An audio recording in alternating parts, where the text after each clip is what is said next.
चिलचिलाती धूप में अहमद अपने सूखे बेजान खेतों के बीच खड़ा है।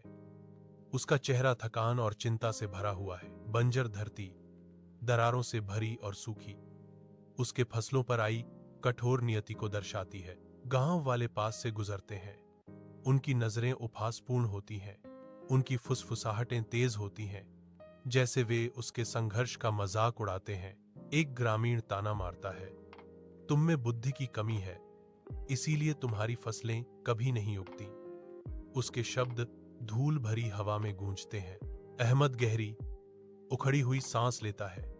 उसकी चुप्पी ताना मारने वालों के बीच उसकी सहनशीलता का प्रमाण है। पृष्ठभूमि में धूल उड़ रही है, जो वीराने का एक स्पष्ट दृश्य है, जो किसान के अथक संघर्ष को दर्शाता है। हफ्तों बाद अहमद चिलचिलाती धूप में कड़ी मेहनत कर रहा है। उसका खेत उसके सामने अंतहीन फैला हुआ है। मिट्टी से सने उसके हाथ कुशलता से मिट्टी जोतते हैं, जो उसके अथक परिश्रम का प्रमाण है। एक क्लोजअप में छोटे बीज दिखाई देते हैं, जो उसकी अटूट आशा के प्रतीक हैं, क्योंकि वह उन्हें सावधानी से बोता है। अहमद के माथे पर पसीना चमक रहा है, क्योंकि वह सावधानी से सिंचाई का प्रबंधन करता है, हर पौधे का पोषण करता है। उनके चेहरे पर दृढ़ संकल्प की झलक है, जो सूर्य की उज्जवल किरणों को दर्शाता है और उनकी गहन कड़ी मेहनत को उजागर करता है। उपजाऊ मिट्टी से नया जीवन उभरता है, जो अहमद की अटूट भावना और आशापूर्ण परिश्रम का एक जीवंत प्रमाण है।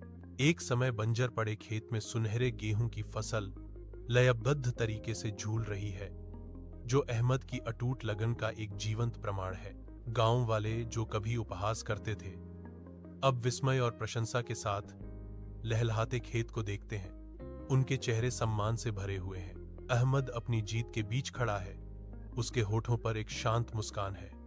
उसकी आंखें गहरी शांति और विजय को दर्शाती हैं। वह शांत विश्वास के साथ कहते हैं, किसी को दूसरों के ताने से नहीं, बल्कि अपने ही प्रयासों से हारना चाहिए।